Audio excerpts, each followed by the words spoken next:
My name is Tracy Hart. This is the mic.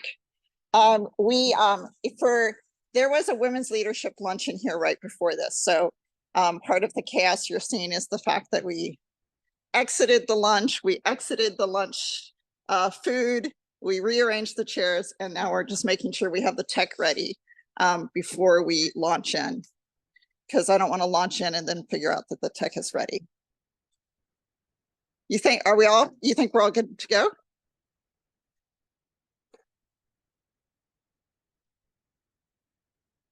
Okay, better that we wait and then make sure that all is good before we launch in.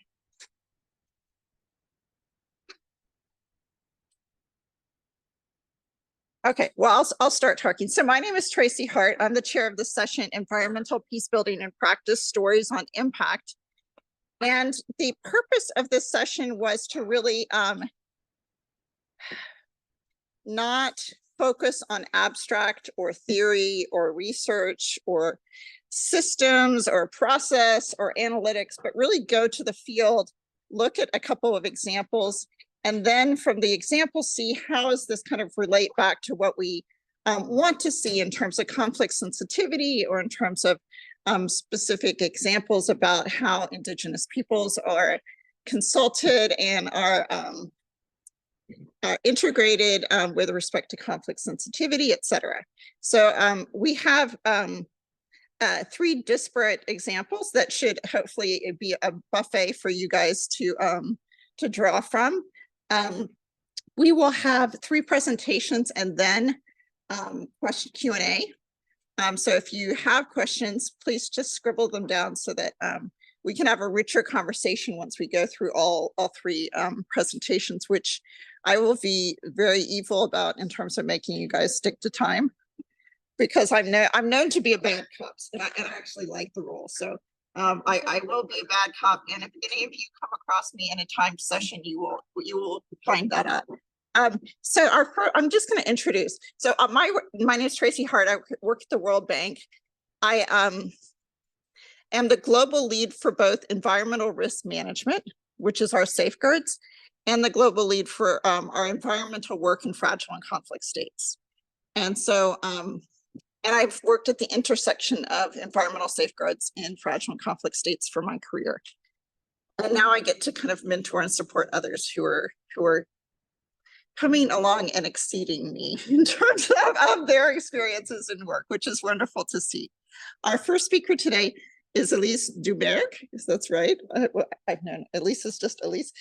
She has done her, she's currently working as a environment, natural resource, and conflict sensitivity consultant at the World Bank with me. And she did her postgraduate work at Princeton. She has a master's from University of Oxford, a bachelor's from Sciences Po, and she has a host of research affiliations, mostly focusing on climate, energy, and security in the Middle East and North Africa. So I mean, we're blessed to be able to listen to what she has to say today. She'll be looking at how what we've been focusing on since we finished publishing Defueling Conflict, which is a book that came out of our work about a year and a half ago. Secondly, we have Shadia Madnia, who has left the World Bank to become a director of jurisdictional RED+ at Conservation International. She's the lead author of the report Defueling Conflict, Environment and Natural Resource Management as Pathway to Peace. Also has worked at Global Forest Watch with World Resources Institute, has a master's from the Yale School of Environment, and has done some field work in Sao Paulo, Brazil. And then Bukit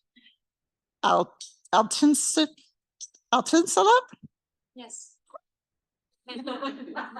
That never happens.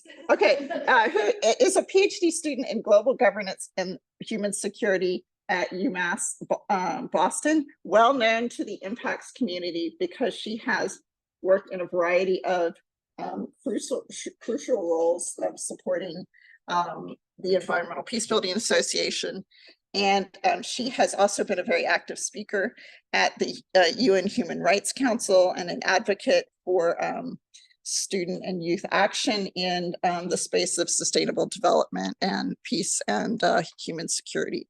So I am humbled by the array of the next generation of those who will be representing part of my legacy, if you will, in this space of environmental peace building. So let's just start with you, Elise, and I'll give you the mic. Oh wow, lucky me. And I will start with my but this is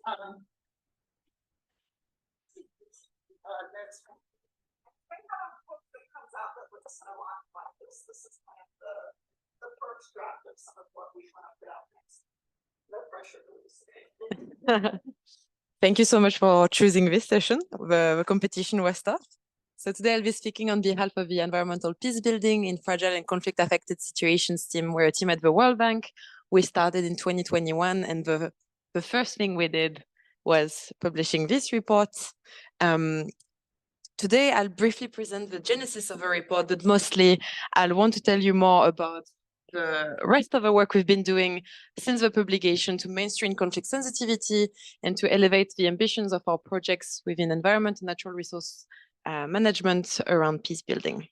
So next slide, please. So the context of the publication of the report was the fact that at the bank, we increasingly expect to be working in fragile and conflict affected states. We know that the situation around the conflict and fragility on the ground is worsening, and we also know that the localization of the poor are increasingly in these settings.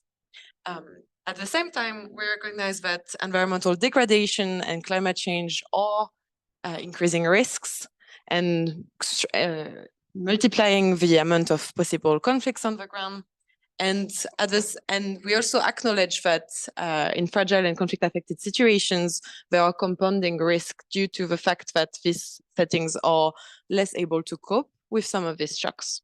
These challenges that you see on these slides, they were encapsulated in the strategy the World Bank produced around fragility, conflict, and violence, 2020-2025. And so we used it, please next slide, to build on it and develop all of these linkages within the report.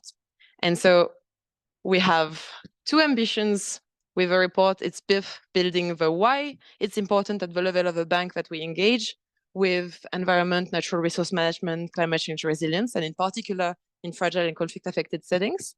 And the second is like, okay, we know it's important. How do we do it? And what kind of tools can we provide teams to operationalize the findings of the report? Next slide, please. This is a slide most of you are probably very familiar with. We have risks associated with the environment across the conflict cycle and the possible entry points. And so within Defueling Conflict, we wanted to tell World Bank operation teams that yes, at every stage, whether it's in fragile settings, in conflict-affected settings, or in transition out of fragility and violence, there is different entry points possible, and we should remain engaged. At the level of the fragility, it's more about building resilience, making sure grievances are tackled early on. In situations of active conflicts, it's about, okay, how do we focus on building critical infrastructure and strengthening existing institutions that are essential? And we have examples of projects, for example, in Haiti during water and sanitation initiatives. We also have examples of projects around sustainable fisheries in the Gulf of Aden in Yemen. And then you touch upon livelihood resilience, you touch upon food security, and also around natural resource governance. And finally, in the situation of transition out of this context, we know this is the moment where the social contract can be renewed as well, and how do you strengthen the trust in these institutions? Next slide, please. Thank you. And now we're on the how to do this. And what are the tools we can provide these teams working at the World Bank on these issues to improve the coverage of the linkages between natural resources, conflict, and fragility. So the tools we produce in Defueling Conflict, and the report has been widely appreciated, but you can still find a QR code at the very end of the brochure that will bring you to the report.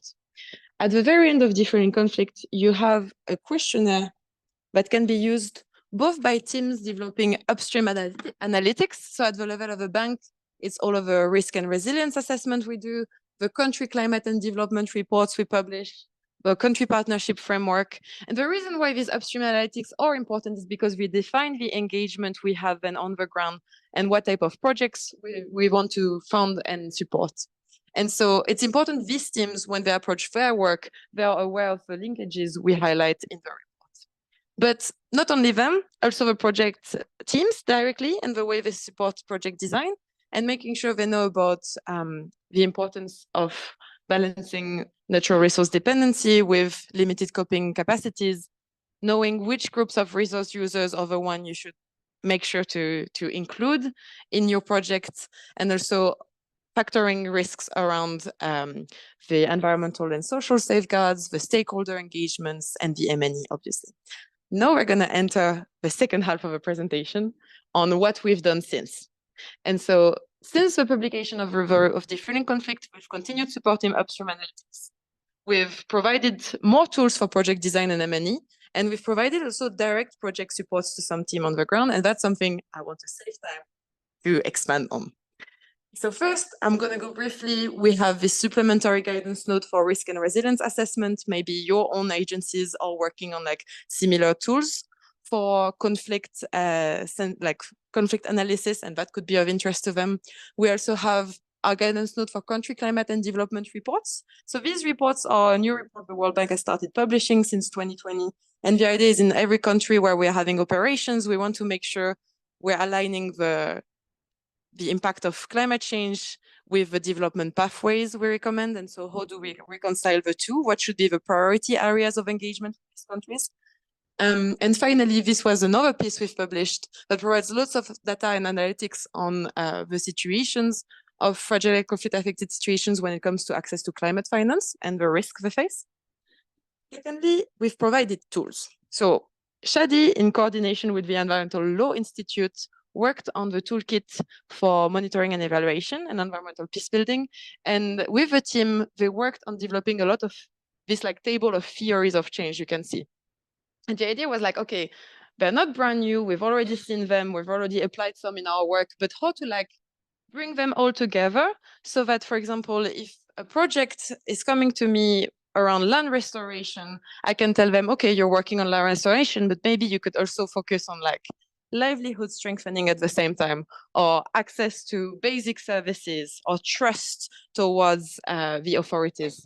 And so this has been gathered according to peace building priorities, environmental peace building priorities. You're probably also familiar with them.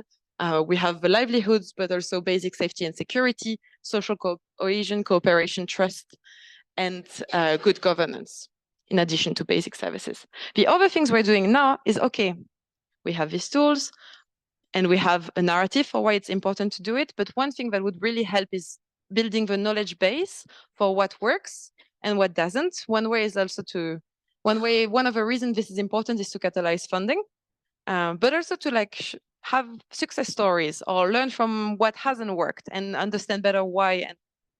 And so for that, we're currently working on M&E as well.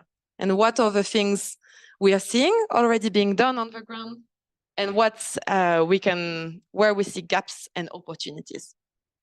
And lastly, and that's the part, I don't know how I'm doing time-wise, but that's the part I'm the most excited about. It's our project support to teams at the World Bank working on landscape restoration projects, and in Burkina Faso, land use planning.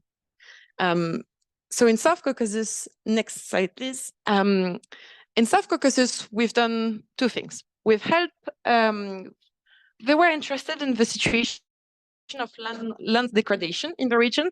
And so we've helped them build the narrative for why land degradation in South Caucasus can contribute to factors of fragility, conflict, and violence. And when this was established, we also pushed them to say, okay, and so if you're working on landscape restoration, you can work at the intersection of poverty reduction, resilience building, peace building outcomes, and so on. And so you're doing something more and bigger than just environmental gains. But to do that and to harness these gains, here are some like things around conflict sensitivity you need to integrate in your approach. That goes with stakeholder engagement, with resource-dependent user, with the idea that these engagement tools can help you design the restoration in a way that minimizes the burdens on users. But for that, you need to understand the different needs, vulnerabilities, and priorities of different groups. There's also the inclusion of a variety of actors and making sure, for example, women who are often responsible for collecting non-timber forest products are not impacted detrimentally by the restoration projects. We have understanding local FCV dynamics, but also sources of resilience. Maybe there are some actors within countries that are best suited to access hard to reach communities. How can we build on the capacities? And finally, the issue of benefit sharing and land tenure arrangements, which are critical, because if you don't deal with these questions early on, there is a risk that in the aftermath of your project, you witness land predation by elites and encroachment on the territories that you have restored, and that could lead to the displacement of vulnerable groups and the poorest. In Burkina Faso, thank you so much. In Burkina Faso, the project is very interesting. It's using something called stories approach. I don't know if you're familiar with stories, but the idea is, okay, we're witnessing in these communities conflict around land use, often between pastoralists and farmers. And the idea with stories is to first bring people together. It's a bit at the intersection of a board game and role play. And the idea is to bring these people together and try to put themselves in the shoes of the other groups to understand what are their priorities, their challenges, and create a better understanding of each other's. And when you've had this role play board game first phase, you then build on this to do communal investments around land planning.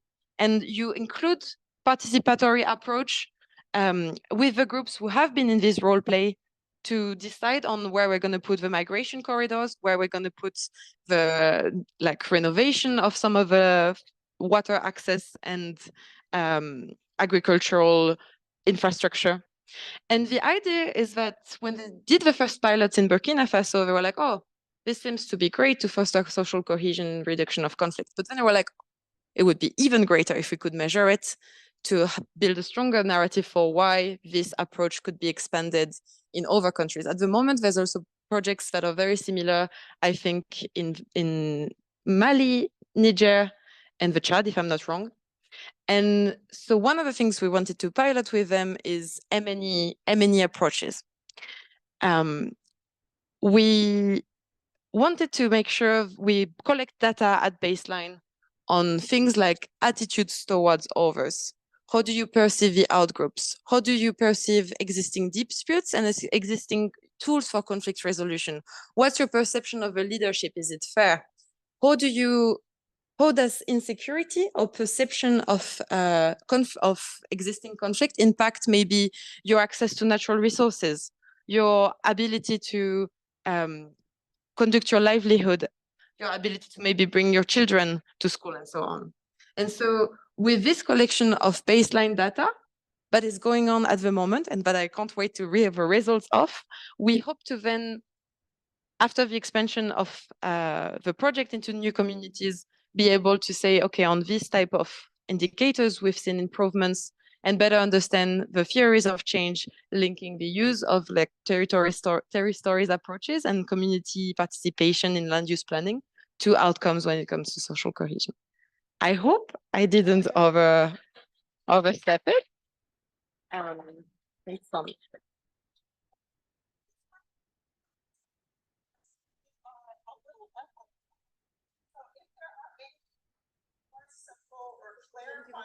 Yes. That rely on the PowerPoint to so that we can flip back to the PowerPoint where we're on it.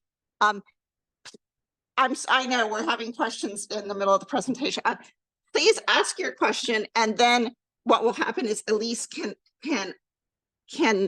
say your question again so that we get it into the mic, and then go ahead. Very easy question. Jerry Ryan, Catholic Relief Services. I was wondering about the game that you have with Terror Stories. Is that something you have available for other organizations to use? And can it be adapted for other contexts? So my impression, and maybe Shadi will have a better understanding of this. My impression is that it's not a World Bank developed project. If you Google Terry Stories development, you would probably be able to see it. And I don't think the World Bank is the only organization that's been piloting it. Shadi, am I correct? I'll just, so if you Google Terra Stories, which I just did last night, I haven't used it, but I mean, it's one of a series of kind of community participation, planning, prioritization games. I think if you Google it, you'll see that they have it as an app. In these cases, it was not an app yet. It was more like a board game. There are tons of variations on it. You could use I think Terra Stories is a private or a French NGO that's developed it. You could very easily develop one of your own using similar format, and there's a ton of variations. And I think it's also really important to note that it is open source, the app itself. Yes.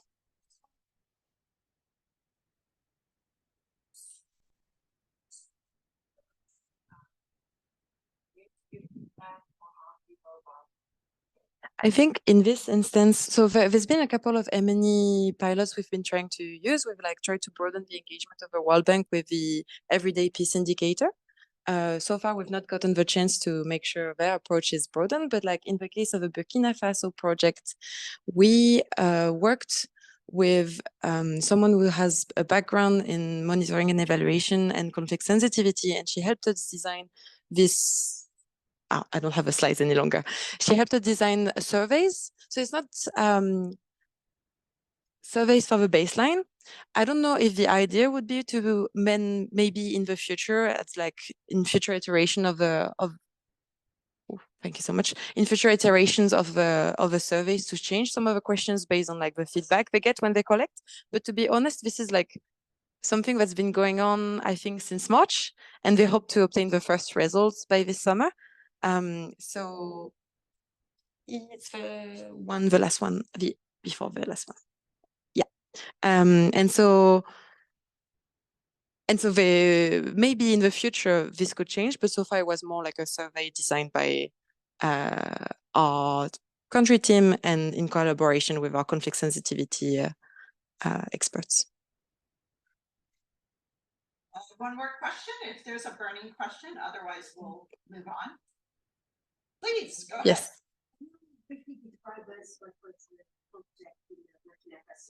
Yeah. Yeah, sure. So the idea was, we know that the conflict drivers in Burkina are around access to natural resources and the management of these resources. And so one thing they wanted to do is participatory land use planning and making sure the community can come together and decide as a group to increase the ownership as well and the sustainability of the outcomes of a project, where different parts of the infrastructure or the governance reform priorities there should be at the level of a village. And so because a lot of attentions are between pastoralists and farmers, there was a lot around defining more clearly migration rights and migration corridors. But there was also the idea of like the importance of the role play was also to say, okay, because it's more of an iterative thing than a one-on land use planning decision. And so I know maybe in the first half of the reforms were conducted, I'm not a direct beneficiary, but in the coming discussions we'll have in the phase 2 of the project, there will be things that will be beneficial for my own group. And because you've built the connection and the engagement from day one, this was easier to accept and easier to build consensus around than had you just started participatory land use planning from the get-go. I hope this answers. Thank you. So let's, thank you so much, Elise. Let's turn to Shadi Amadia, who's going to give a second presentation on restoring grasslands and supporting peace insights from Kenya. While you get set up, Shadi, this is work from Conservation International that Shadi is walking into. I need my hands. I've stalled enough. Let's hand it over to you. Great, thank you, Tracy. Okay.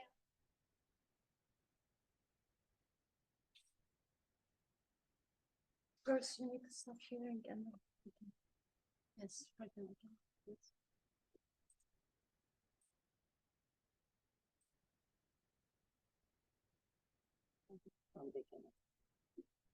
You're presenting the research of Janet Edmond in front of Janet Edmond. The pressure is on. One of the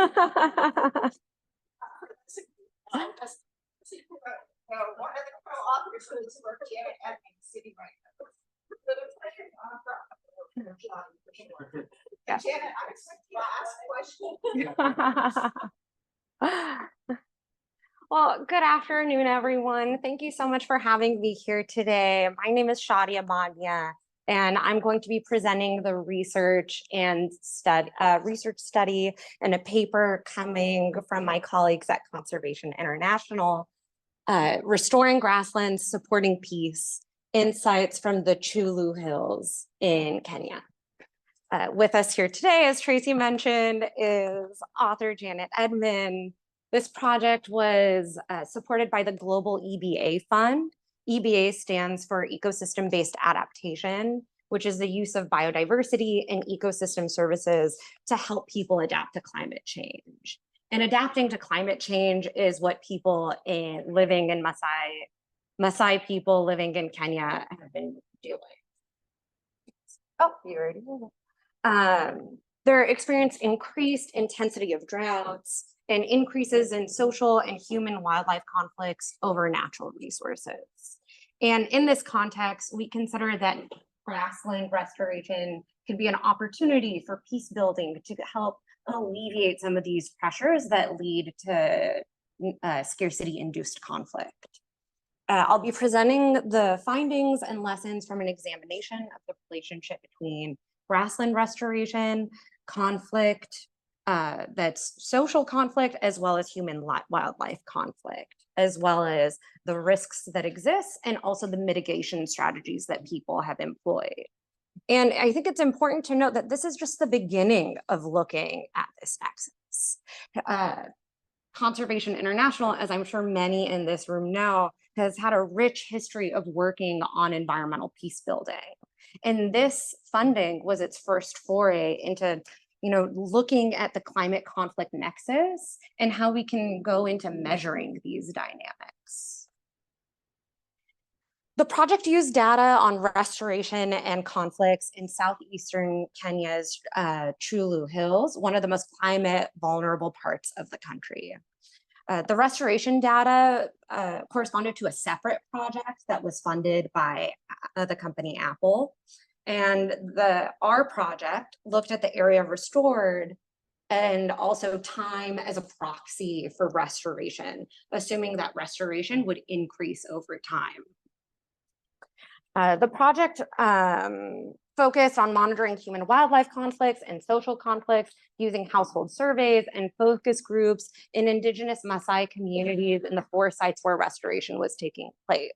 You can see where those sites were. They're marked by the polygons A, B, C, and D right here. The map on the left shows the land use in the Chulu Hills, and the one on the right shows the level of degradation before implementation of the grasslands restoration. 15 local enumerators were trained and implemented the household surveys and were supervised by our colleagues from CI's office in Kenya. And they conducted 4 rounds of surveys over 16 months. The household surveys had 40 questions that range across these different topics listed here. And it was designed to help understand the perceptions on different types of human wildlife conflicts and social conflicts, what they're attributed to, and also to get a sense of what mitigation strategies people employ to address them. In total, between 368 and 400 households were interviewed in each time period. And in the column on the very right, you can see that the number of men-led households far surpass the number of female-led households, between 85 to 88 percent to 12% are women. 88% are men and only 12% are women at some proportion. And so looking into the results, first, we're looking at human-wildlife conflicts.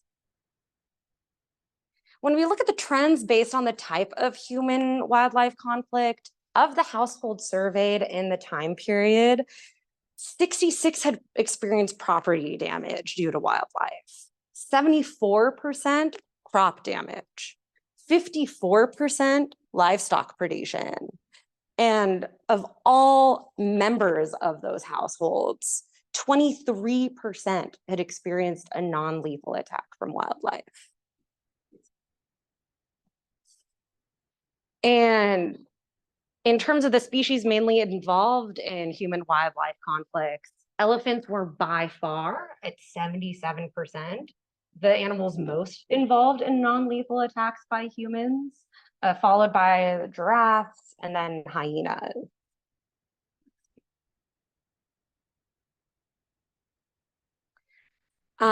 There was some looking at human-wildlife conflict, oh, could you go to the slide? So human-wildlife conflict slightly decreased with the increased area of grassland restored, but not over time. And when we look at our results, 89% of the households interviewed experienced some type of human-wildlife conflict. And when asked, the environmental issues perceived as the main cause of conflict were droughts, limited water, and limited grasslands. There was also some variation in the number of human-wildlife conflicts between the survey rounds. Right here is survey round one, round two, round three, and round four. And in the graph on the right, when we pull up the precipitation data that corresponds over the time periods for each round, we see that at round two, there was the number of human-wildlife conflict was significantly higher during the rainy season and peaks around round two right here. And looking in, again, it's important to triangulate the data when talking to communities and doing additional research in the focus group. It was clear that, you know, it's often during the rainy season when prey density is lowest due to migration patterns. And so prey is more difficult to find and catch, and carnivores will turn to livestock as their main source of prey during the season. But this pattern changed based on the type of human-wildlife conflict. It didn't always decrease over time. We see a difference in variation for property damage, and that there's no real pattern with non-lethal attacks either, which just goes to show that it's very difficult to measure conflict and develop that line to attribution. You can get interesting patterns, you can identify interesting dynamics, but drawing the line between attribution of conflict and an intervention becomes very difficult. And it also shows, you know, quantitative data, you can signal triggers, but it's really in the focus group where you can understand why they are the way they are. The study also looked at strategies used to mitigate human-wildlife conflicts. Here you can see the distribution of those strategies. The most used are bomas, which are a type of enclosure, followed by the use of guard dogs and firelights. And now on to social conflicts. So the study found that social conflicts were negatively associated with the area of grassland restoration and had decreased over time.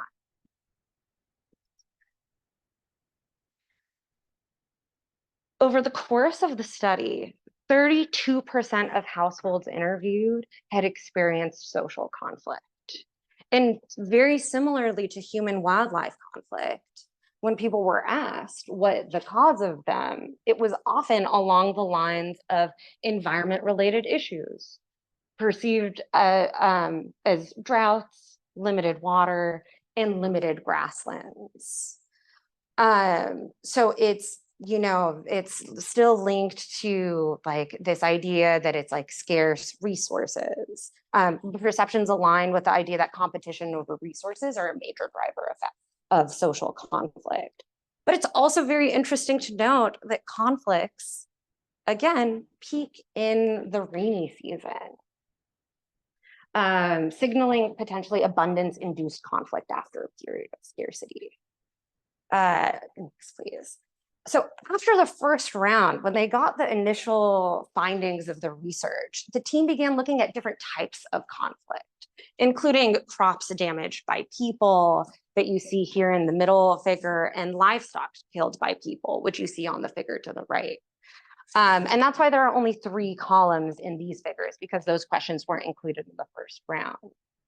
And this pattern of a high number of social conflicts in the rainy season, followed by a period of a decrease afterwards, was also found in these specific types of conflict too.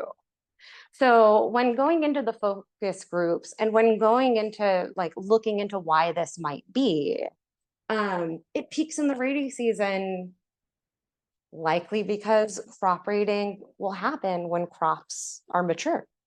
And any change, like even in our research at the World Bank, we have to pay attention to really any change in natural resource values, whether it's scarcity or an increase to abundance suddenly.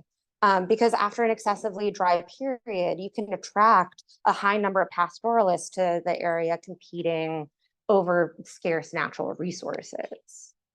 And in terms of strategies used to mitigate social conflict, the highest, the ones used most commonly were engaging community leaders, restricting people's mobility, and land tenure arrangement.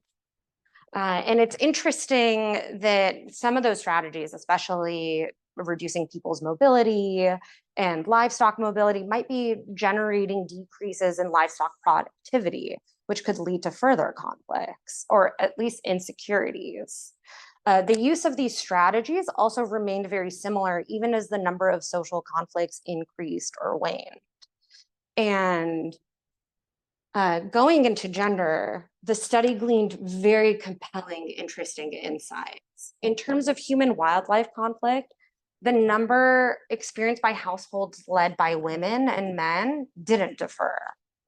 But the number of mitigation strategies used by households led by men was a lot higher than the number used by households led by women.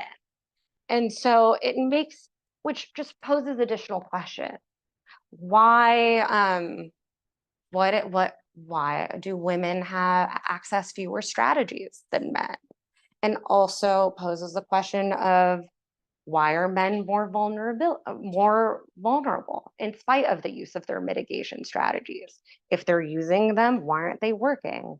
Is it because they're less risk averse in where they're located?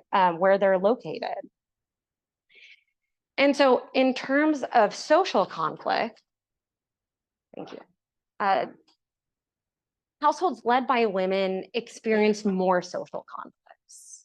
They had a higher number of property items damaged by other members of the community, and they also experienced higher livestock killing by other members of the community, even though they often had less livestock to begin with.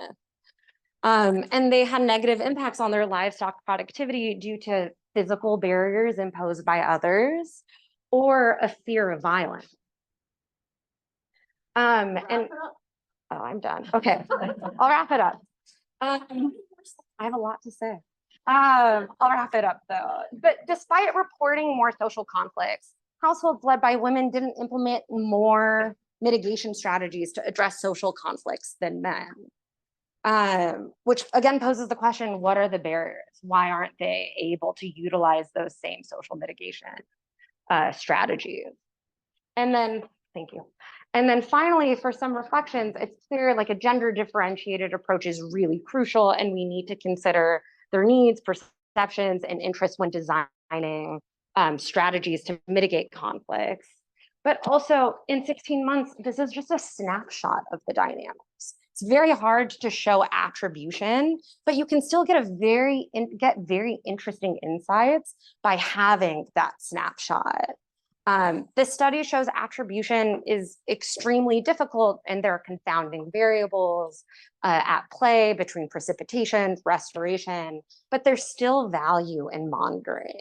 And we can take note of those patterns and dynamics to learn from them, support adaptive management, optimize the support and investments that we're making, and foresee issues before they happen.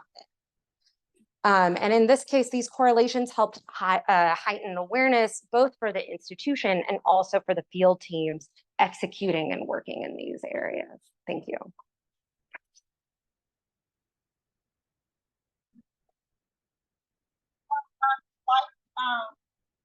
Elise, if you can have any kind of clarifying questions, shorter questions that Toddy can take before we get to the meat of the discussion, please. I'm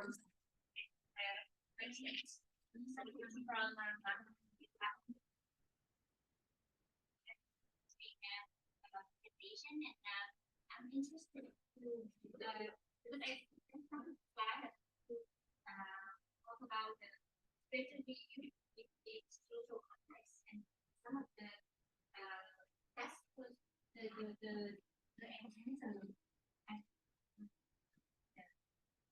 But then I wonder what that was like regulating people mobility is one of the highest both from the access from stress can you kind of elaborate the idea of the meaning of that? Also, one of the last one is meeting NGO, meeting people I have appreciate the engagement of NGO in this area. Yes, I mean, it's a very interesting question, and one that we had kind of considered as well. I'm under the impression that by restricting people's mobility, it's kind of self-imposed securitization and like blocking people from being able to come into your territory or limiting their like grazing and livestock patterns. And in terms of NGO involvement, I mean, I think that's exactly the benefit of having these type of surveys is there's more questions. Like what NGOs are there? How did that engagement look like? Was it agenda setting? Was it capacity building? Was it making fences? Or is it help engage community leaders? It's a very interesting one, and I think that this type of research supports more, like needing more funding to look into those questions. Oh, did you have a second question? Yeah. Yes, and then we'll go. Also, because the overall is I was expecting to see the impact of trust restoration, right? On the message that maybe not very not clear yet. I want, but how to see the pathway from that to mitigate social conflict. Sure. Yes. And so this is the issue that we found with monitoring and evaluation of environmental peace building. You can monitor environmental interventions. You can monitor conflict. You can monitor peace dimensions to some extent, but it's very hard to draw the connections between them, to like measure how those linkages interact with one another. And so again, you can get a snapshot correlations between those two dynamics and seek to try to understand them, but drawing them to one another is just it's harder. So just one thing to note, this wasn't a conflict and piece and kind of project funded intervention work. This was monitoring what was already going on in this area in the capital project that Shani mentioned at the beginning, right? Yeah. So it wasn't set up as that way. Amanda? I was wondering two things, with the wildlife park, if there was that between animals coming on to people's properties where they have crops versus if you're restoring land, people may go farther afield to wildlife conflicts. And the second question being, is it possible based on your data to, and maybe this to disaggregate further and look at those specific for 4 different areas, look at the mitigation strategies and conflicts in those areas and find out better which mitigation strategies are correlated with different levels of conflict, and if you're going to explore that paper. I don't think that's in the paper, but we do have a methods paper that I'm going to point you to. And there is a website, I think you have that up there, right? Conservation.org EA. But this was also the first project out of the Global EVA Fund to look at conflict. And so I think it kind of spurred their ideas to look further. Okay. And so there is possible minor data that correlation. Yeah. But I think we would need funding for it too. Yeah. I'm going to take these 2 questions. We'll ask, you can ask one after the other. Shadi can answer both of these. Then we'll go on to the next presentation. Please go ahead.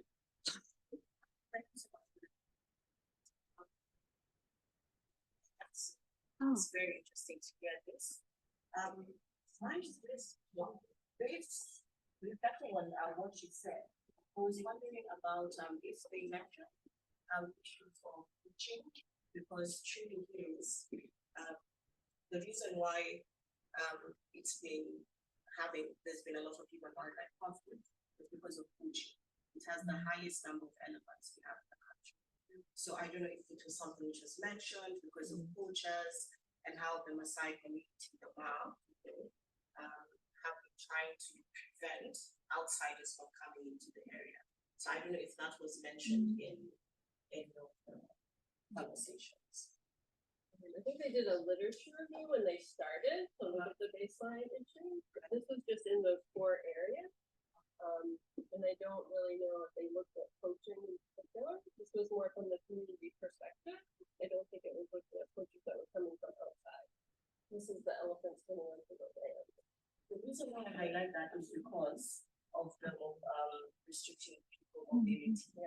Because that is why they do. That would be one of the reasons why the community is saying this is a priority for us because they're trying to keep them safe. That's a good question for us to take back. Yeah. Okay, thank you. One more question and then we'll move on.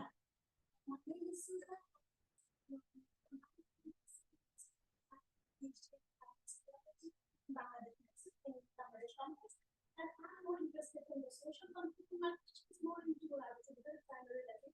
What is social conflict in states? What are the layers of social conflict we are talking about? What are the levels?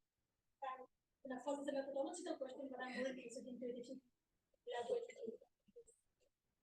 So I believe the study defined social conflict as conflict between households. But I also think that it's very interesting for future iterations of the work to look at conflict within the household in terms of GBV. But again, it's a funding issue, it's a capacity issue, and I think it's by having these first touches that we can make it more compelling to ask more questions, to fund researching more questions. Thank you. So we'll continue on with into Kenya and with Fukase. We'll be speaking on the role of international bodies in resolving land conflicts with indigenous peoples, experiences from Kenya and Nicaragua. And this is a great picture. Over to you. Yeah, thank you so much. Good afternoon, everyone. Today I will talk about, as Trace mentioned, role of international bodies in resolving land conflicts with indigenous people. The cases from Kenya and Nicaragua. Next slide, please. In order to do that, I will first give you a brief information about the land, the environment, and human rights intersection, and then where indigenous people stands on it. And then I will examine my 2 cases through the human security approach, and then deliver the 2 cases, and then provide the last key points and how this research can be informative for future research. So as you may know, the land so pervasively underpins all human activity and inevitably plays a role during conflict, civil violence, and war. So it is important to observe, analyze, and identify how lands play a role during this conflict, in this conflict settings. Especially the last decade have seen a growing demand either for agricultural or conservative or concussion or logging activities. Next slide, please. And in this regard, many large areas are generally acquired from public lands, obtained from governments, and can be used for leasing or concussion activities, and especially for many developing countries, they are also sourced for foreign direct investments. And generally, the people, either local or indigenous, are ignored in this land. So land, in this regard, lands mean different things. For indigenous or local people, it means that it might mean cultural identity or livelihood or their human rights. Meanwhile, for some government actors, it can mean tax revenues. And in this regard, it is inevitable that dispute may arise. And where do indigenous people stand on it? Indigenous people at least inhabited in 38 million square kilometers in 87 countries, and especially in the politically distinct areas. And they are consisting of at least a quarter of the all world lands, and which overlaps with the 40% of all terrestrial protected areas and ecologically intact landscapes.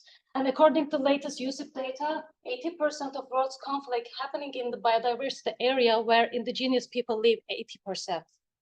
And they are also the guardians of their land, so they are defending their environmental and human rights.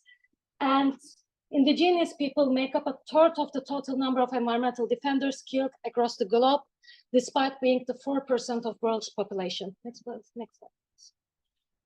So as I mentioned, they are the guardians of their lands, and land represents their culture, their identity, their livelihoods, their religion, health, among many things. So accessing their lands means accessing their human rights.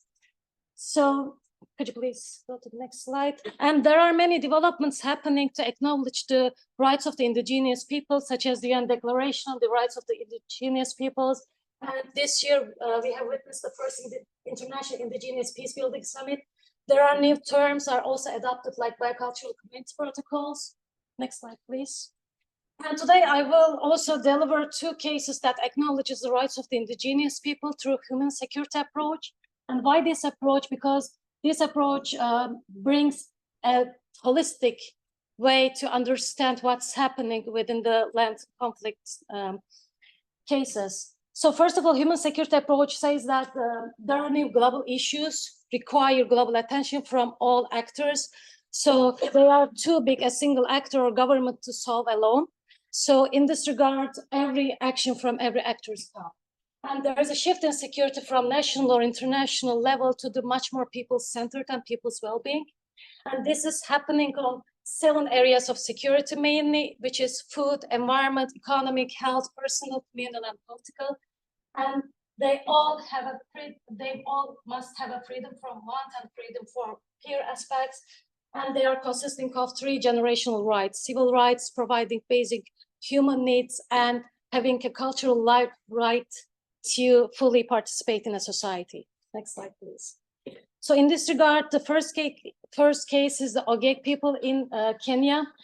They are over 30,000 people who are living in the Mau forest, and they have a long history. Oh, sorry. they have a long history of resistance and struggle, at least for 50 years, and they are constantly facing like evacuation from the government.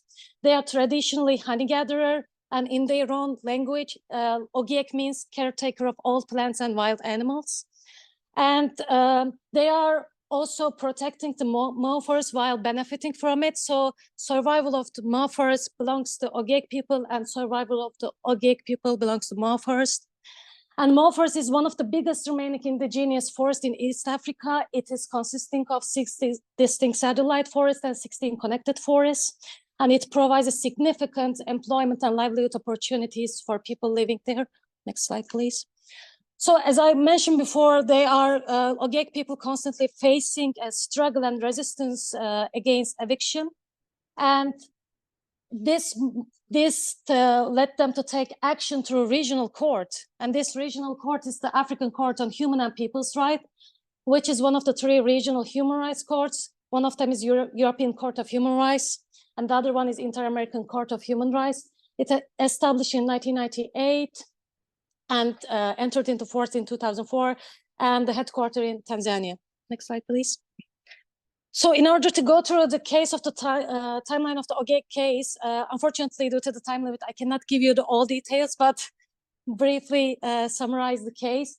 So they were being marginalized for so many years, but what was the turning point was in October 2009, the government gave them a 30-day notification notice to be evicted, which let them take action, and 2 non-governmental organizations submitted the case to the African Commission on behalf of the Ogieks.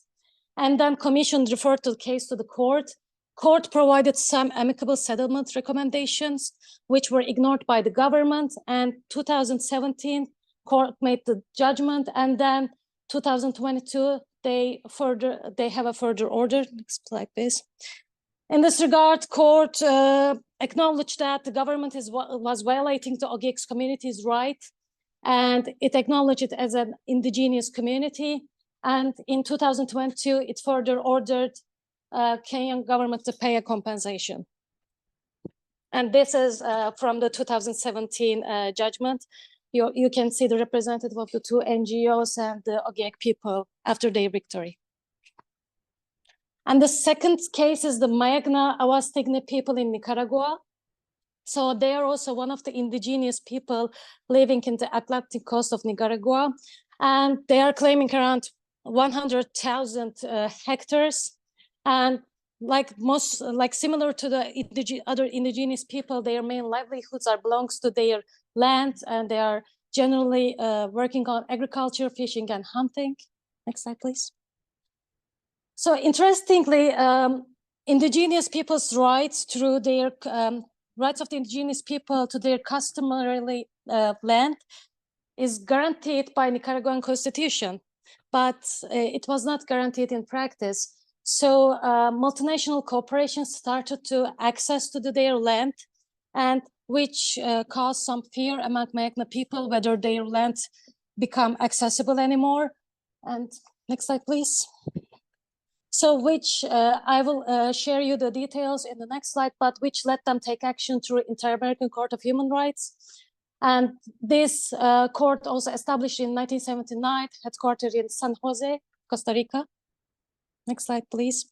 So how these cases begin in 1993, Nicaraguan government gave a concession for a Dominican company, Marensa, which they started to access to the land of the Mayagna people. And then in 1994, actually, temporarily, this action stopped by the efforts of the WWF. And but it was a temporarily in 1996, government gave a new concession to a Korean company, Solkarsa, almost 60,000 hectares for 30 years. And then in 1998, with the help of the NGOs and some experts, Mayagna people submitted their cases to the court, and 2001, the judgment made. So Inter-American Court also ordered Nicaragua to demarcate and titles Mayagna's traditional lands in accordance with its customary land and resource tenure patterns. It also ordered that the government should refrain from any action that might undermine the community's interest in those lands. And further, the court ordered that, similar to the OGEG case, the government needs to pay a compensation. So these two cases are, positive cases in terms of the indigenous people rights. And why human security approach? Because I think it gives a sense of like the all parts of the case. First of all, actors are really important. Both of the cases, like both indigenous communities were able to submit their case to the court thanks to the help of the NGOs. And also many academics play a role in my ethnic community before even the case. When the first concussion happened, the community was able to stop the government thanks to the effort of the WWF, even though it was temporarily. And again, in the Magna community case, the representative of the Magna people were a professor at the University of Iowa, James Anaya. So it shows that how actors can be important for marginalized communities to stand up for their own rights. And the second one is the shift in the security. This case is people-centered. It's focusing on the people's well-being and survival. Next slide, please. I will not go through the whole text. So it is also important for the 7 areas because thanks to their land, these indigenous communities can provide their food, environment, economic, and health rights. And also the land means their identity. So it is also about their personal security, communal security, and accessing land, which means political security. It also encompasses the freedom from want and freedom from fear, because accessing their land and sustain their economic and cultural stability was important for these communities. And also in order to do that, they shouldn't be vulnerable or fear from the government whether they will access their lands or not. And it's also about 3-generational rights. It is beyond their current generation. They are passing through the former knowledge and experience to themselves and the coming generation. Meanwhile, provide their cultural, bless you. Meanwhile, provide their rights to cultural heritage, economic security, and environmental sustainability. Next slide, please. So, key points.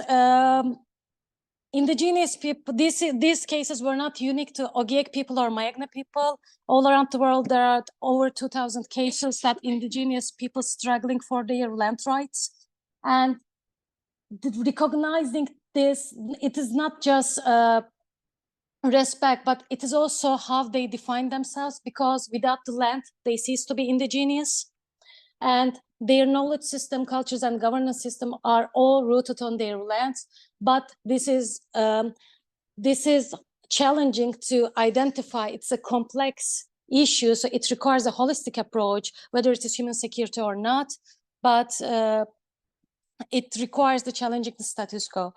And also, they are the guardians of their lands. And this, even though they are guardians and they have their own system, and even though, as in the Nicaraguan case, Constitution guaranteed them their rights, it is not enough. So it is important to have an access to legal alternatives, and it is important to have non-state actors playing a role in it. I'm not saying it will be easy or not, but I think it is definitely worth a try. Next slide, please. And as I mentioned, success in court does not mean these challenges will be solved. And as we all know, I think the peace and peace building is a dynamic process, require constant attention and cautious and action. And in order to do that, the indigenous people should not be seen as victims, but they are not historical figures that times past. They are using this, they are protecting their lands generation by generation. So they are constructive peace building figures, because also in environmental peace building, it's about mainly operating at ground level. So indigenous peace building is also environmental peace building. And in order to do that, all agencies, all members, whether donor or UN agencies, any project, any intervention is made in the land needs to have an indigenous part. Because if it doesn't have an indigenous part, it is not indigenous neutral. It's already indigenous biased. Next slide, please. Oh. Thank you. Thank you for your time.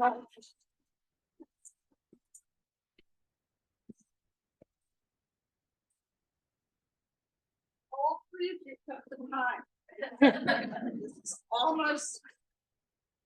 You almost never see this, so I must have struck here.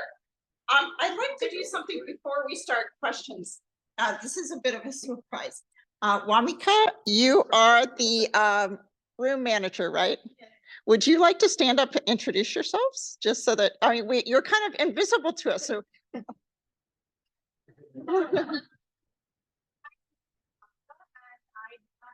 Master's from Leiden in public international law, and I specialize in peace, justice, and development. But I think environment is the one thing that I haven't done a lot, so I'm really enjoying it. And I'm now an intern at Aston Institute, which is also a part of this conference, and I'm having a good time. Thank you so much.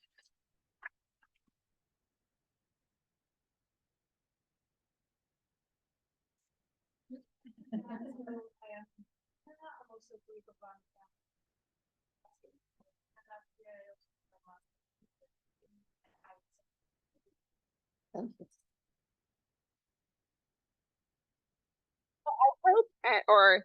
Although I can't guarantee, I hope that at the next environmental peace building conference that we have you sitting up front. So the pressure is on. I think you've got 2 years, but we'd love to have both of you be participating. And thank you so much for the work that you're doing this week. So with that said, I certainly hope that you will grill these 3 professionals in front of me. We have about 20 minutes. And you